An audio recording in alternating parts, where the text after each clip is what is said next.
Beb, ito pala yung sahod ko ngayong cut-off. Ba't ito? Kulang to. Ba't ito lang? Nako. Ano kasi, may nakasalubong ako na kailangan ng pera kasi wala siyang damit. Kawawa naman. Sino naman yun?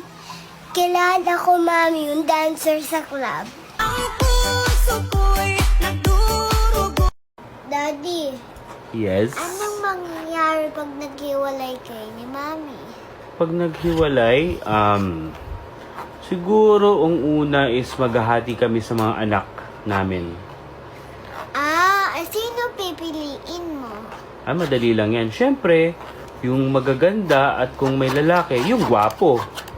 Hala, pinili pa hindi sa kanya. Ang puso ko'y nagdurugo.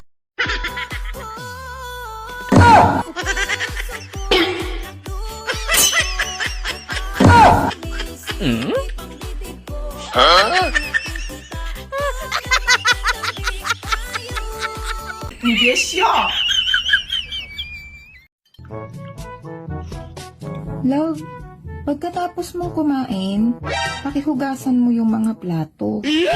Alam mo, Lab, ang paghuhugas ng mga pinggan ay gawaing pangbabae yan. LOL! Kaya nga Joy ang pangalan ng dishwashing soap. You serious? Yeah, boy. Okay, sige. Pero bukas, ikaw ang maglaba. Wait a minute. Kasi yung sabon na nabili ko, Ariel.